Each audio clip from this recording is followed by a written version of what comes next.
Informatics conference that normally takes place on Thursdays at 11:30. Some of our meetings have returned to in-person, and but since our speakers are not in Portland today, we will have them speak to us remotely.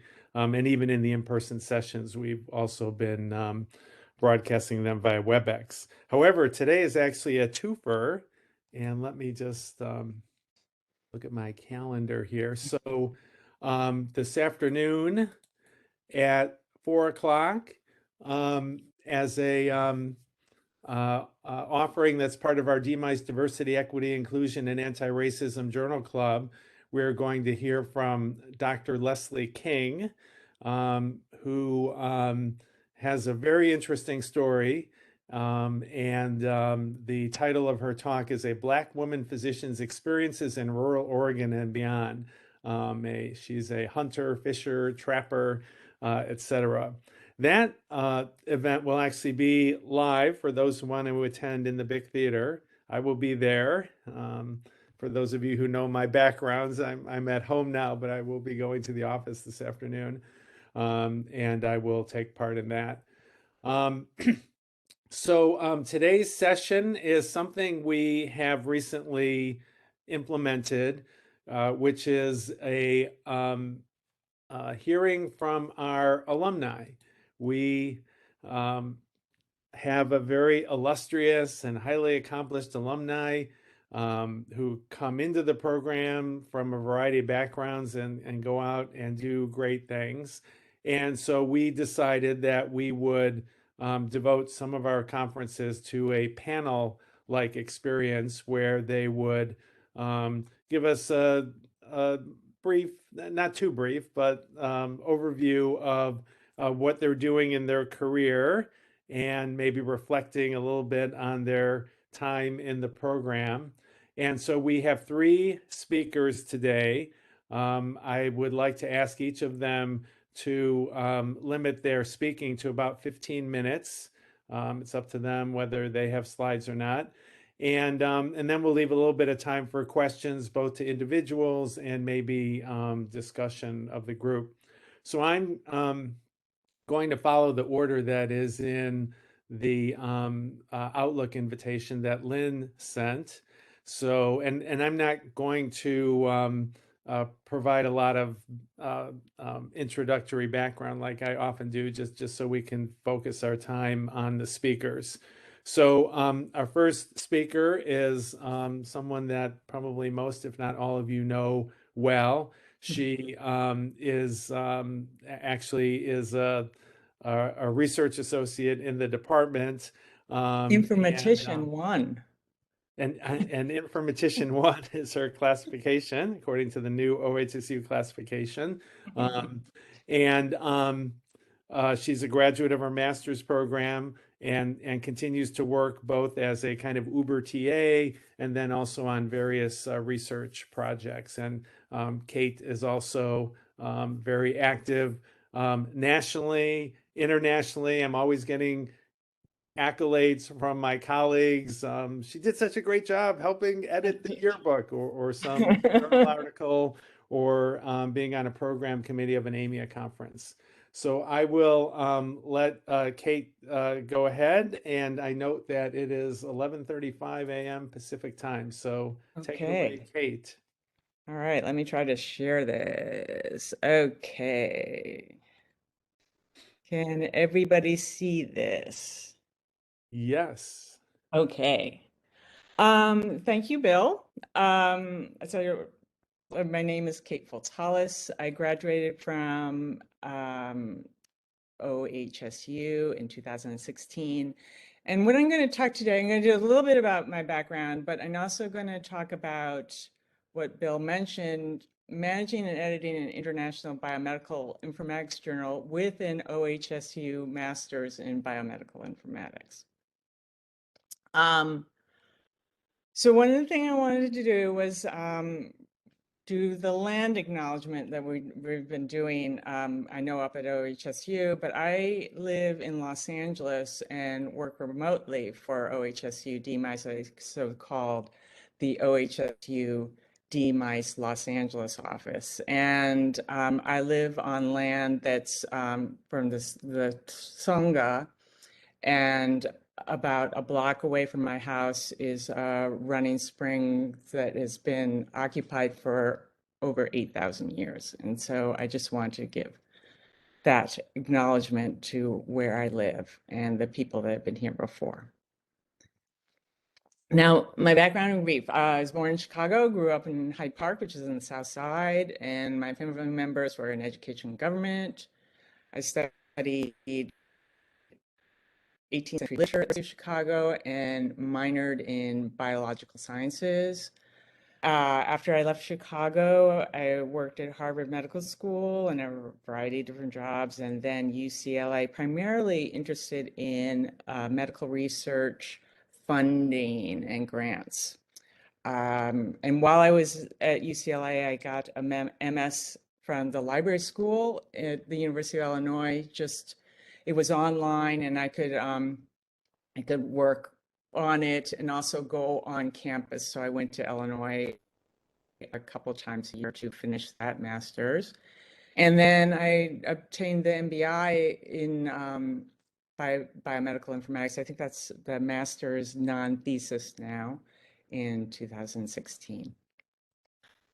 I've always had an interest in biomedical publications, and one thing I've been very interested in is going to AMIA summits and conferences. And when I attended the summits in 2013, I met Chris Lehman, and he told me about working on MedInfo in 2013 as a student project, and they were doing, getting students to write or edit proceedings for MedInfo. MedInfo is the big international conference that's held every other year.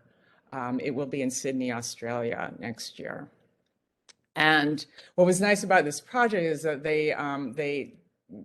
I got, the senior editorship in it, and also all student editors were paid for their work, which is unusual for volunteer work.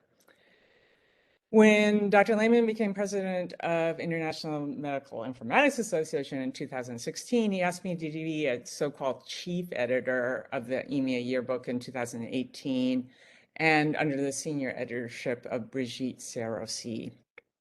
Now, what is EMEA? What is the International Medical Informatics Association Yearbook? And as I said on my first slide, it takes like 180 days to produce. And so I wanted to give you a sense of what this was. It was started in 1992. The yearbook shown here is the 2021 yearbook on managing pandemics, which was very well done. And then since 2014, the yearbook publishes in an online and open source format. There are 12 sections each with a survey paper and best papers. So you're spending roughly 6 months to produce a survey paper idea to final paper, and 15 papers in each section. There's 12 sections. They're split between myself and Fleur Morlin in France, and I list on the right here my sections: human factors and organizational issues, decision support. These are very well organized sections, and they have section editors, usually 2, sometimes 3.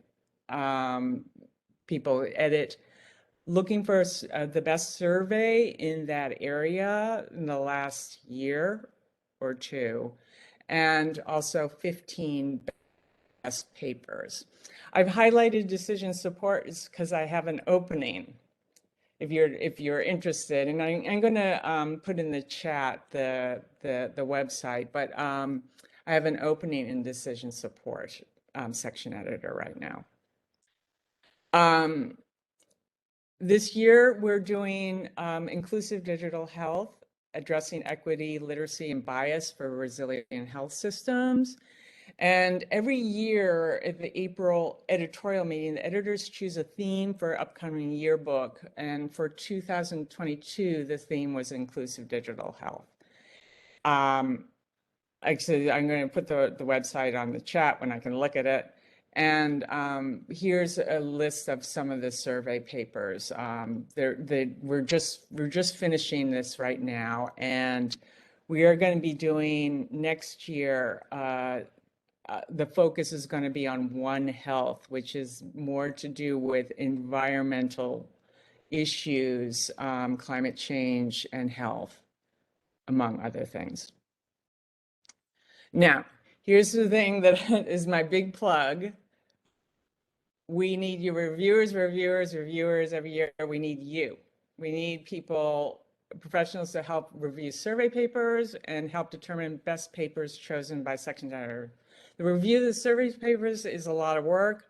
The less so for the best papers because they're really short reviews, but we need you. We need more survey paper writers for all the sections, and everything is indexed in PubMed, and everything is very, very, I think, very well edited. We need interest in helping section editors with subject searching and identification of survey writers. And many people who help out become section editors, and it's very prestigious. Finally, did I mention reviewers? It's just kind of like an ongoing thing to find reviewers. And also, you know, if you're interested in any of the areas that we cover, always need help with searching and things like that. Now, one of the advantages to being a section editor is that there's a yearly meeting of all the editors, all the section editors and the chief editors, Fleur and myself, in Paris. And this is at the down here, so it's the Université René Descartes, where the Laboratoire Informatique Médicale et d'Ingénierie des Connaissances et Santé. It's basically the biomedical informatics department of the University of Sorbonne's medical school, and it's held there. And that was kind of like the photos of that, and we always have a lot of fun. This is like a full day. It was about 10 hours, maybe more like 8 or 9 hours of reviewing all those survey papers and best papers for the 2019 yearbook. Now, as all of us know, we had a pandemic, and this is what the virtual meeting looked like a couple last week, or April 29th. And you see, everybody looks I look pretty tired. I think this was computer information systems, and it was like 5 in the morning for me. So they run it on Paris time, and next to me is the senior editor, Lena Somaya. And then these guys in the green box are on their boat. So they did their presentation of CIS section while they were on holiday in Switzerland. And so they gave a presentation from their boat, which I thought was like kind of, oh, well, this is kind of fun. And we got to see like a little bit of the mountains too. So that's kind of you know, where the EMEA yearbook is at. And I wanted just to end my presentation with this. My dad, as I mentioned, was at the University of Chicago in the Department of Meteorology, and this is his hydro laboratory. And then I thought, you know, I must have become an okay editor because I did an editorial assessment of my dad's laboratory when when I was 3, and it's kind of really very accurate, as my mother says. Um, so that's it, and I'm gonna stop sharing this, and let me know if you have any questions. Great. Thank you for your presentation. And as one who has made occasional contributions to the yearbook over the years, it's Yeah. important service for our field. Does anyone have any questions for Kate?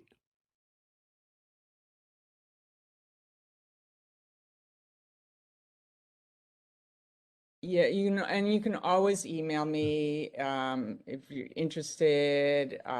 We have a lot. We have a lot going on. It's a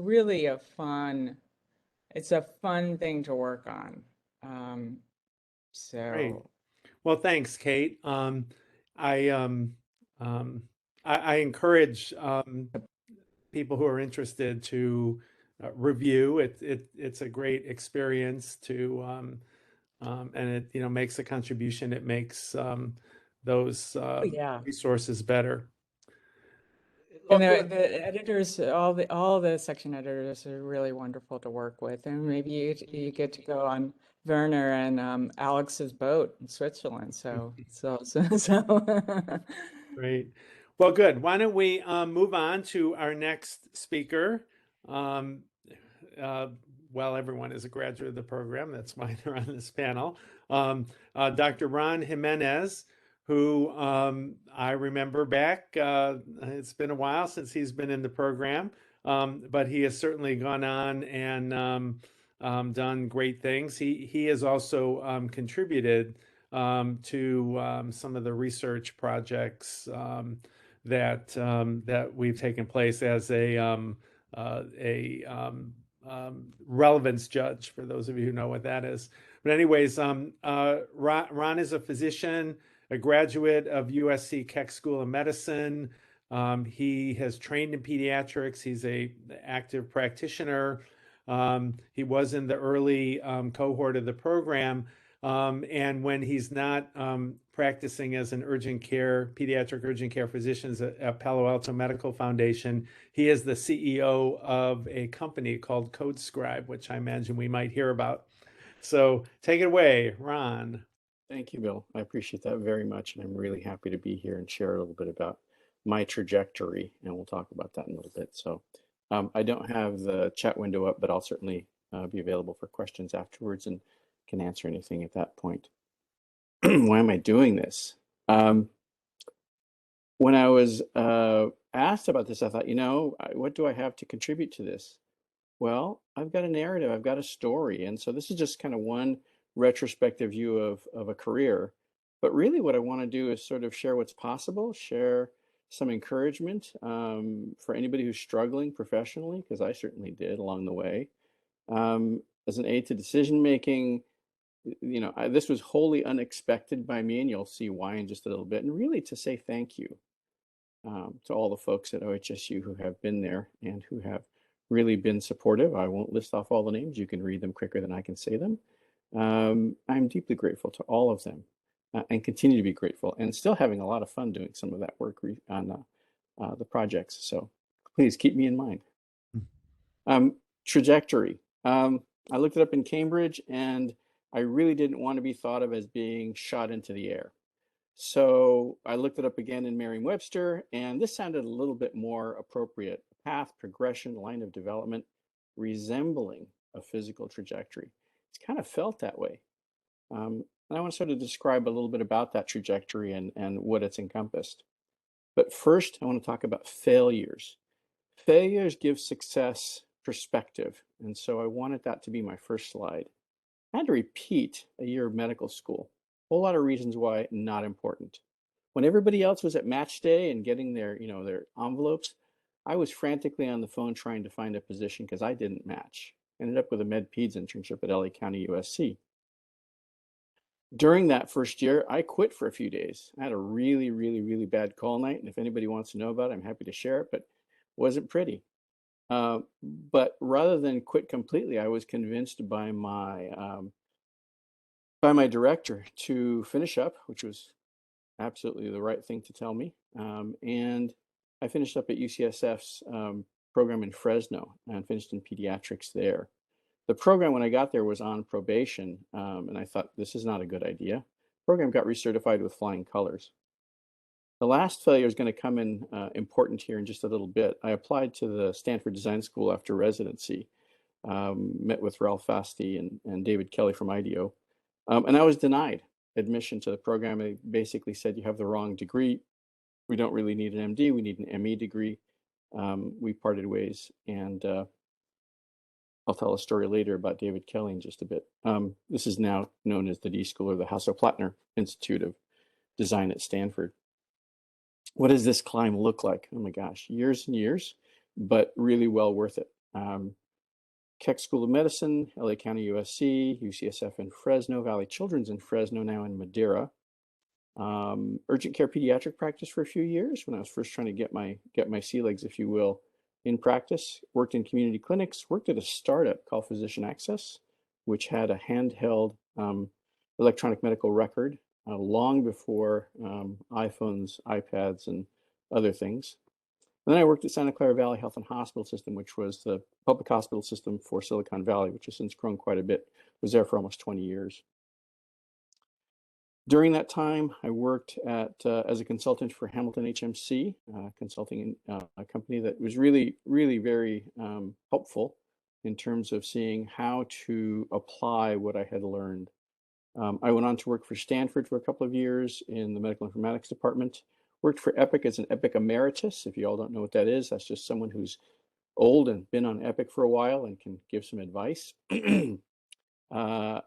After that, I worked for a company called Sagacious, which was a startup of about, when I joined, it was about 70 people, I guess, and grew to about, roughly 300. And then it was acquired by Accenture. So I stayed with Accenture for a few years and really enjoyed that time with Accenture. Currently, I'm with Palo Alto Medical Foundation in Sutter, and a number of years ago founded this company, CodeScribe, which I'll talk a little bit about later. Climbing up this curve. How did I end up in medical informatics? One might ask. Well, it started with discovering that what I really wanted to do most of my life was something called product design. And I realized that because I saw a Nightline episode way, way back. And I learned about David Kelly and IDEO. IDEO was a company that had just been formed at that time. It was ID2 and David Kelly Designs, DKD. And they were doing what was termed the architecture of products or product design. Things have gone on and evolved to include human-centered design and design thinking, which really evolved through David Kelly. If you all are interested in who David Kelly is and what he has to say, go find him on TED Talks. He and I had a great laugh when I came back 20 some odd years later and thanked him for denying me admission so that I went on to do medical informatics. We had a good laugh about it, and he invited me to come speak. During the time I was just in practice, I was given a Mac to transcribe all of my clinical notes so that I wouldn't use the transcription service. And I pretty much self-taught myself all of the stuff I needed to know to do that, and then got really curious about computers. And that was really in the early days of medical informatics. In fact, Bill, I don't know if you're going to want to comment or not, but we were kicking around whether we were informaticians and whether it was clinical informatics or biomedical informatics or medical informatics. And there was a lot of great discussion at that time. But I found this program back in 2001. Gosh, has it been that long? The distance learning program, and we did not have video chat. It was all done on Blackboard and bulletin boards and chat. And the fascinating thing was we really got to know each other very, very well and realized who had different talents and skills very quickly. It was a great experience. I really enjoyed it. I think back then we were on Blackboard. I'm not even sure I want to remember that. Let's see here. During the time I came out of that experience, I realized I could do a lot in the environment which I was in. And this is just a sample of some of the stuff I got to do. Barcode, immunization entry, and form development. I was part of the California Immunization Registry pretty much at its formation back in the days when we would run around to different clinics taking floppy disks and installing the application and taking data and giving data. And this was just pre-internet. I was a medical informatics director for Santa Clara Valley for a number of years and was responsible for all of the systems there, support and integration, for all of the contracts as well. I did quite a bit of work in contracts and came to work with a lot of great attorneys at that time and gained a lot of great experience. During that time, I co-developed a web portal, which integrated a bunch of disparate systems into a single window and basically allowed any of our physicians at the time to find what they needed with a medical record number and a name, and that was it. A lot of handoffs behind the scenes and some really interesting work that we actually published on, which was fun. Titles. Let's not read all of these titles. The only reason I included this slide was really to say, if you're in informatics, you're going to wear a lot of different hats over the years. And the titles don't really tell you what's going on and what you're doing. The titles are really following what the need is in any one of these organizations. For me, culminating in the consultant roles and currently in the CEO role. Wouldn't be a good talk about success unless I talked about the peaks. And these are the peaks for me. If anybody can recognize that, that's the front side of Mount Whitney, 14,494. Yes, I've been there once in my life, probably will never go back, but happy to say I've been there at least once. Publishing, hosting a poster there at AMIA, getting and being invited to participate in Dr. Ash's work in publishing. I got to write a chapter on a case study, which was just wonderful. Enjoyed that very much. Bill, you will remember sitting next to me at the cohort, first cohort induction ceremony, and the word that came to mind was surreal. How should I be sitting next to Bill Hirsch at this event? It was very humbling. And then most recently, our patent. I'll talk about that in a little bit.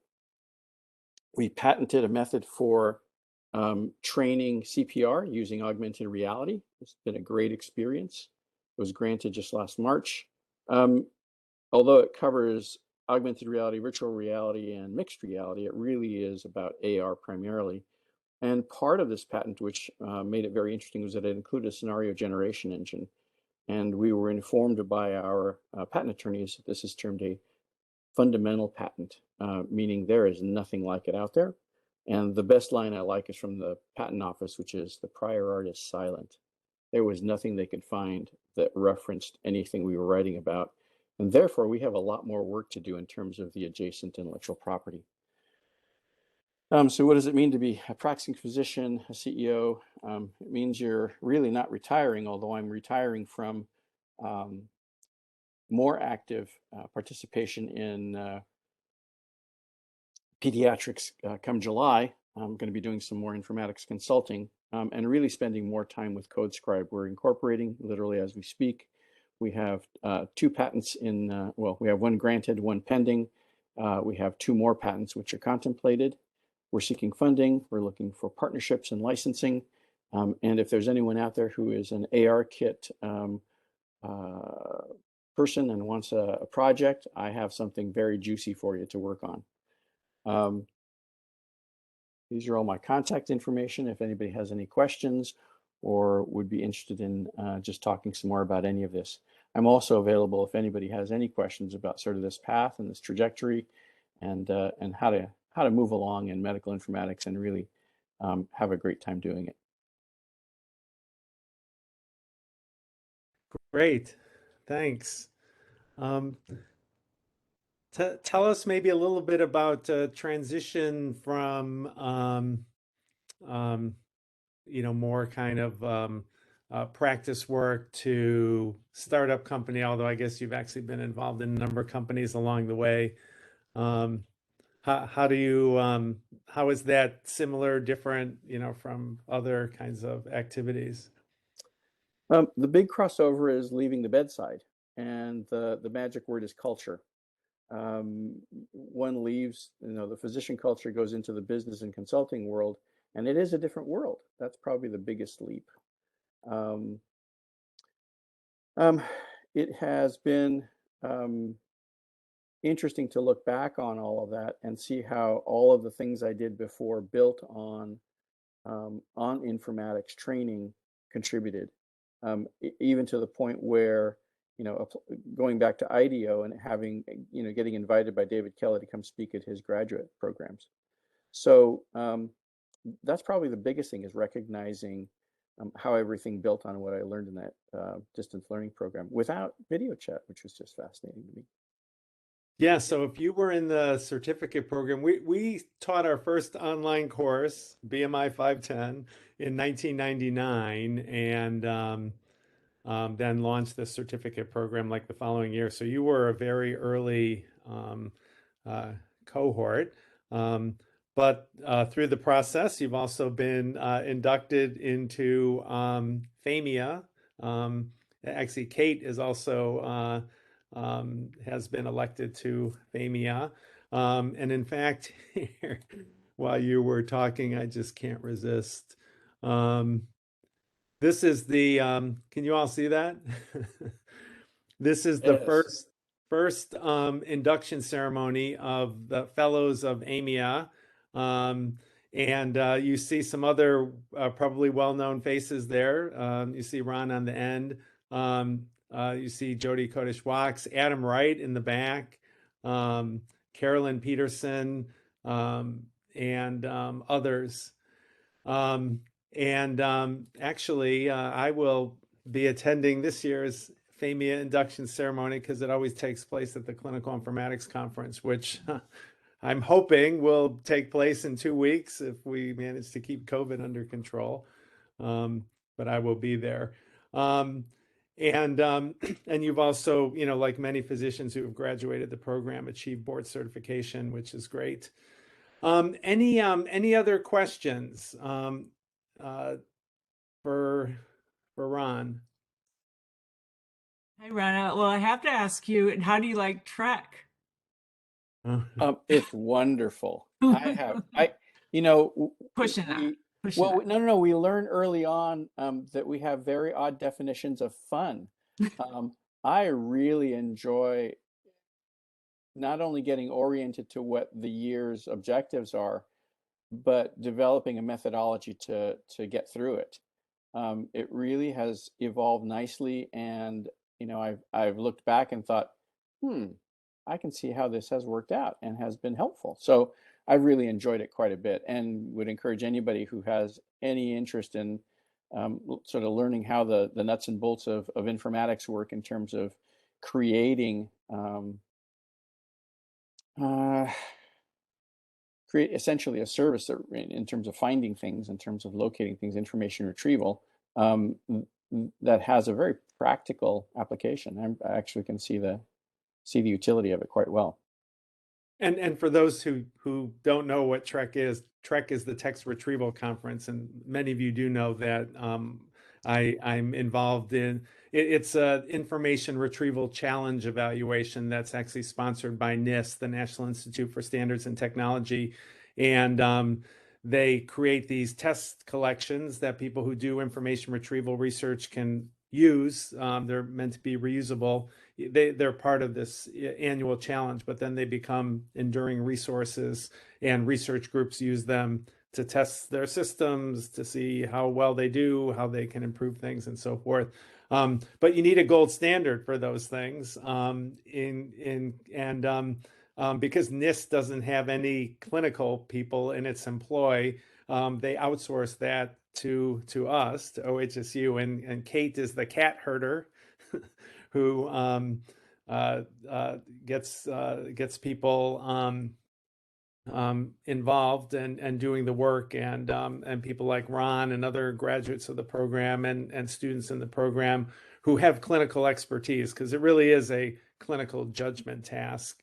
The output of the process is an informatics tool, but we actually need clinical experts to say this article is relevant for this task and so forth. And so it's been great that you've been able to do that.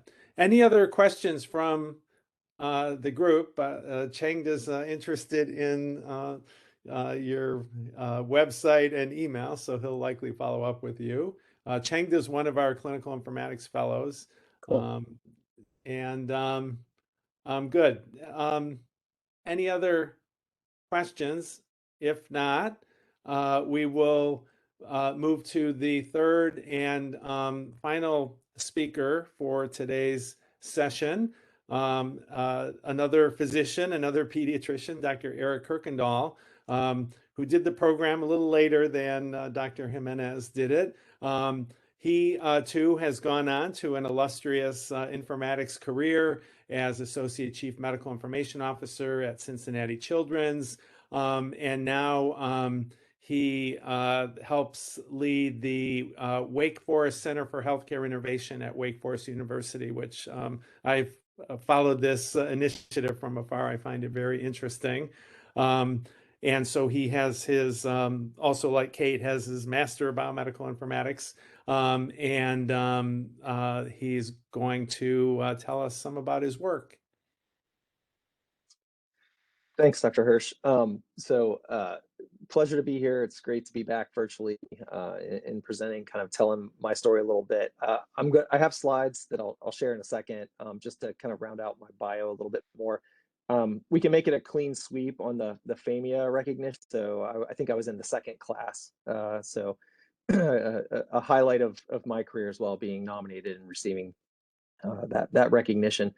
I think I want to talk more about the center and my work, but I'll just say a little bit about my path at first, just so everybody can kind of hear that story a little bit. So I started off, I was very fortunate in the early days, training at a world-class institution at Cincinnati Children's. I was a pediatric hospitalist, so working always in the hospital, didn't really have an office per se, clinic. And I got really interested in pursuing additional training and kind of getting my work portfolio a little bit more diverse and working on things that had a little bit different trajectory and goals than my clinical work. And so it was very fortuitous, but one of the first people I was put in contact with when I said I was interested in what technology and medicine could do was Peter Emby, who at the time was a rheumatologist across the street at the adult hospital at the University of Cincinnati. And so I still clearly remember talking to Peter early on, and I did not have, I knew I was getting valuable advice that day, but that may have changed the course of my career here without recognizing it. But Peter gave me great advice. I enrolled in the distance learning program, really enjoyed that. And the early days, really my job was focused on a lot of operational informatics. So we were going through the whole design, implement, and evaluation process with our electronic health record at Cincinnati Children's. Started off in clinical decision support role, and then grew up and became the Associate Chief Medical Information Officer there. And then moved to Wake Forest in my current position because a really unique opportunity opened up to, and my career had kind of been morphing over the years from operational to more and more research, and then into the innovation space. And so that's kind of my background in a nutshell. I'm going to switch over to my slides here, and as per usual, I commit the cardinal sin of having too much information on the slides. So I might be flying through these a little bit quickly and skipping over a few of them. But we are very fortunate here to have started the center at the right time and the right place. This is a picture of Winston-Salem and the revitalization that's happened downtown, like it has in a lot of cities. But there were a lot of these facilities, which our offices are in, have been renovated. These are a lot of old R.J. Reynolds factory buildings and so forth. And so we moved in and made that our home, and now we've got a very unique and interesting space to work out of. I'm going to give you a little bit of overview of the center and what we do within the center, talk about a couple of projects. I always like to ground the high-level things into practical work and what we work on in a day-to-day, and then happy to take any questions or Q&A here at the end.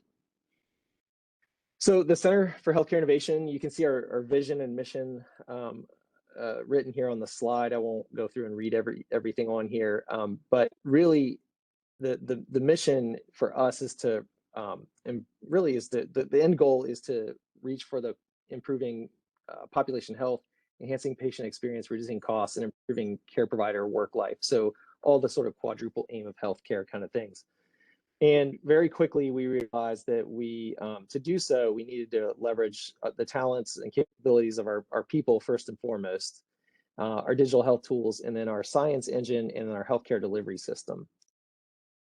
And so the center was really born. We're now about 4 years in. so a really new center still, but it was born from the recognition that we really needed more mechanisms to move our science and our research and external innovations into clinical practice, and to do so more nimbly.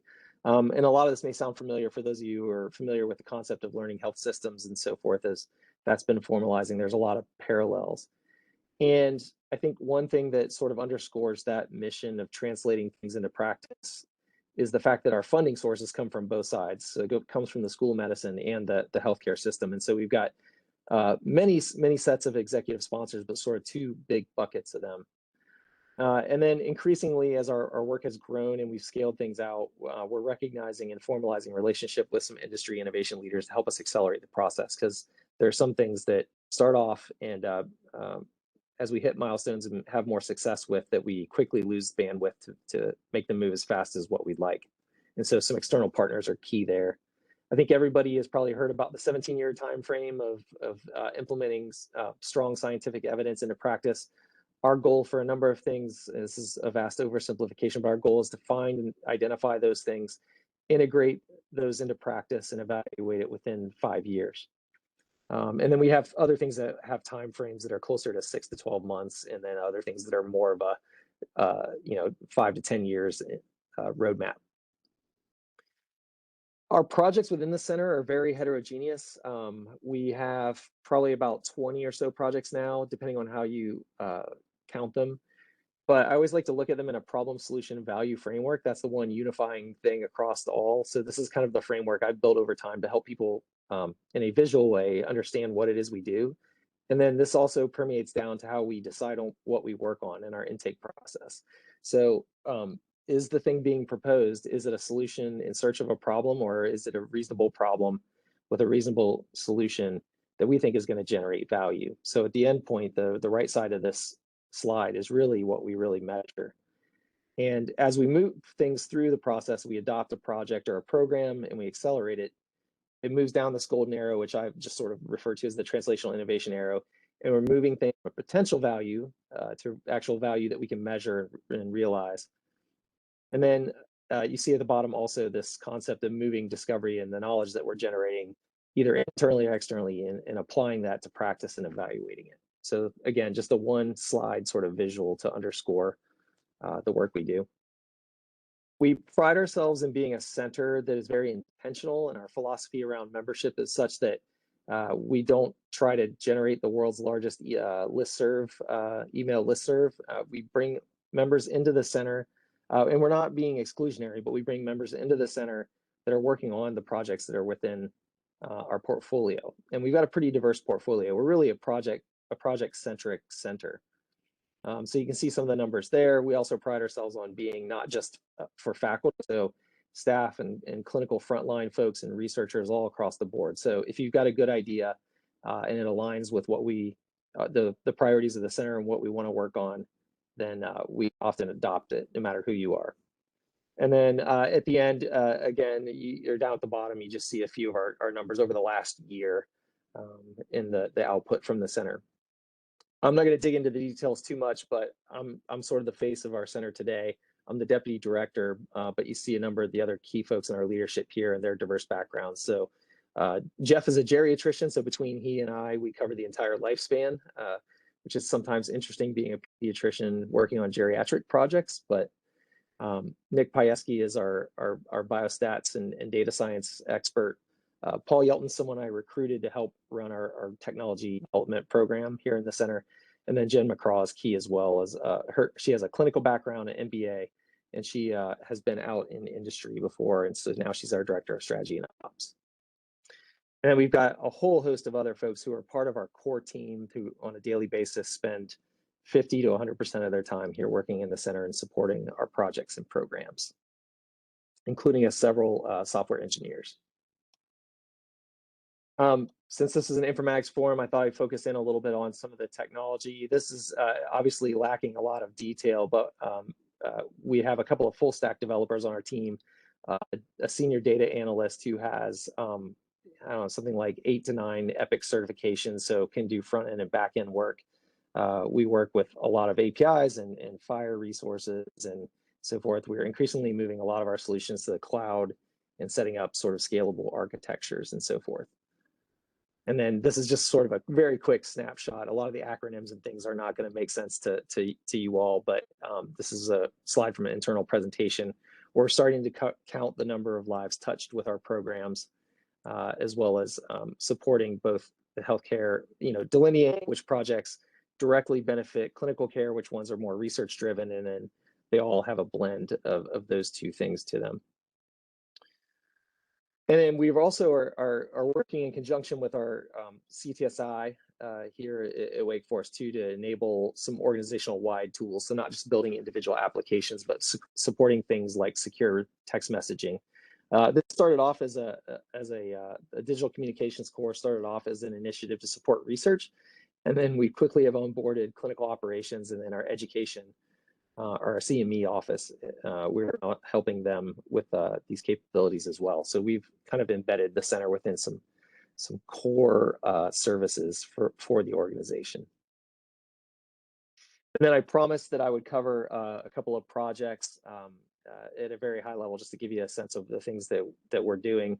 So Empath is a project, the PIs on the project, Dave Miller and AJ Durad. This is a culmination of over a decade of research. Started off as being sort of computer-based, desktop-based research that has now moved on to a tablet.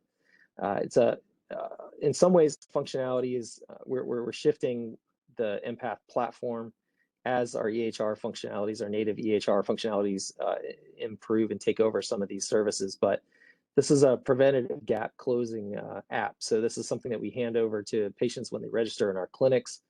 And it speeds up the intake process, but with that, we're also identifying preventative care gaps. So things like colorectal cancer screening and lung cancer screening and so on and so forth. And so we've now rolled this out to over 20 clinics here. We also are involved in a large research study with UNC, or University of North Carolina, and they're using our application as well. The beauty of the Empath platform, which is now spread to about 5 or 6 different use cases, is that it works in both a fee-for-service and a value-based world. So no matter who you're talking to or which accountants and so forth, you can make the case that this is beneficial from a financial standpoint, which is important for sustainability. Another project that has that we've accelerated that has taken up a lot of our time, and for good reasons, is the Electronic Frailty Index. So this is interesting because this is using all secondary data. So we're pulling over 50 data elements out of the electronic health record, and you can see those the sort of buckets of those data element types down in the lower left-hand side. But we pull those data elements out for our patients that are 55 and older, and we actually are able to calculate an objective measure index of their cognitive and physical ability or function.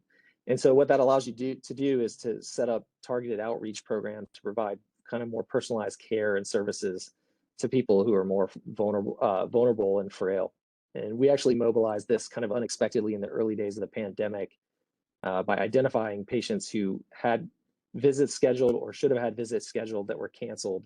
And then we set up special clinics where they were, folks were spaced out, and we took precautions to make that face-to-face visit as safe as possible if they needed to have a face-to-face visit in lieu of telehealth or some other way. And then we also used it in the early days to help prioritize vaccines when they were hard to come by, and make sure that we were getting them to the right patients first. The EFI is strongly predictive. So what you're looking at here, and this is you see the publication citation down below. Nick and Kate published this, that it really very clearly stratifies populations, and we sort of classify them based on the index score between fit, pre-frail, and frail. And so you can see when you measure things like healthcare utilization metrics like healthcare encounters and ED visits and so forth, it cuts them out. It separates them out very clearly, and then injurious falls and other things as well. And then importantly, when it helps identify those who might need to have things like advanced care planning and other end-of-life discussions put in place, so we can identify those care gaps as well. Just a couple more slides. So as a deputy director of the center, one of the things that I constantly have to do is think more than probably what I would like to about our financials. And so my main objective in doing so is figuring out how to keep a lot of these programs sustainable beyond the initial grant funding or the initial organizational internal investment. And so we've partnered up with our technology transfer group and a couple of other key partners, some behavioral or some healthcare economists, to help us think about revenue streams for some of these platforms and projects to keep them going, so we don't have to rely on completely on federal funding. And so we use things like the pragmatic marketing framework and business model canvas and some other sort of more what you think of as innovation type frameworks to figure out how to create sustainable business models and revenue streams to keep us going. And then I sort of alluded to this earlier.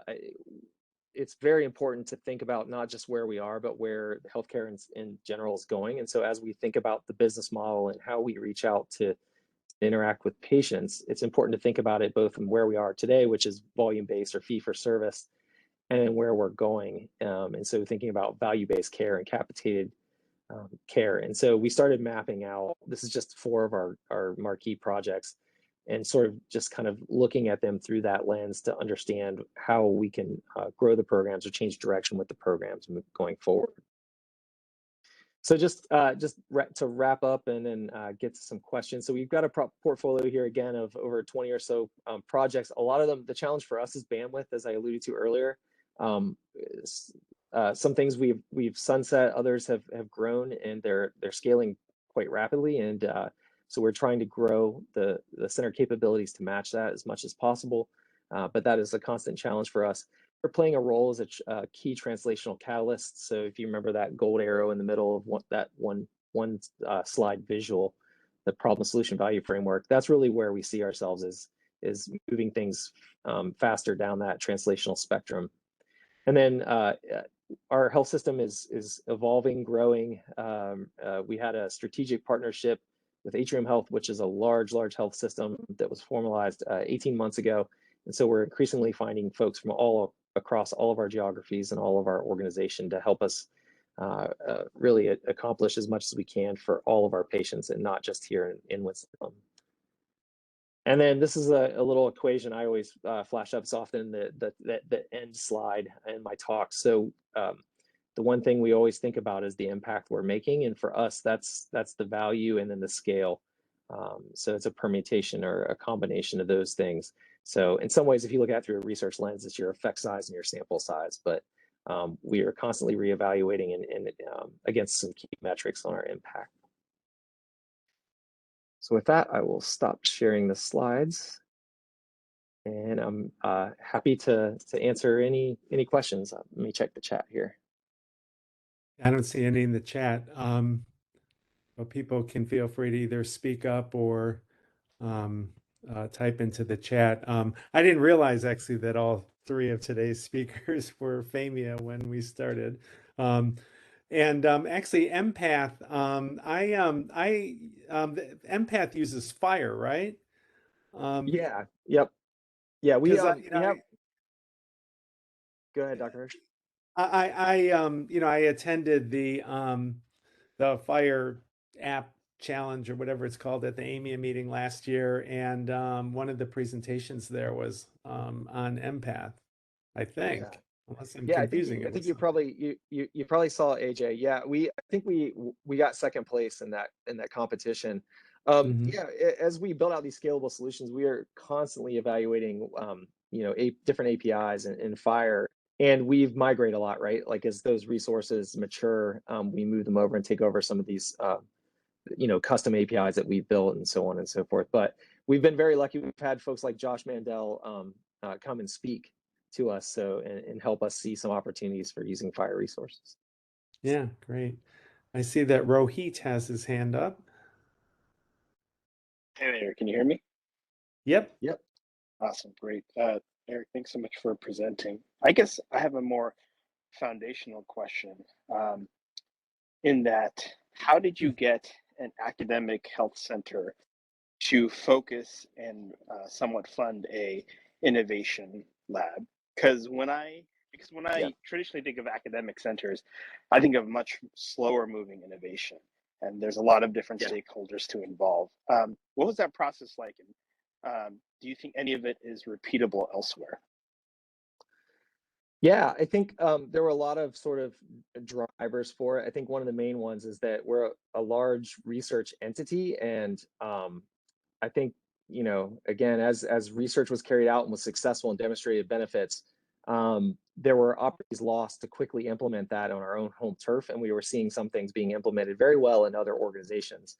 And so I think that sort of highlighted the need for some mechanisms to really, one, look at these projects from the get-go and figure out, you know, from an implementation science framework and others, you know, how should we be carrying out our research so that once we prove out it works, we can move it into practice quickly and so on.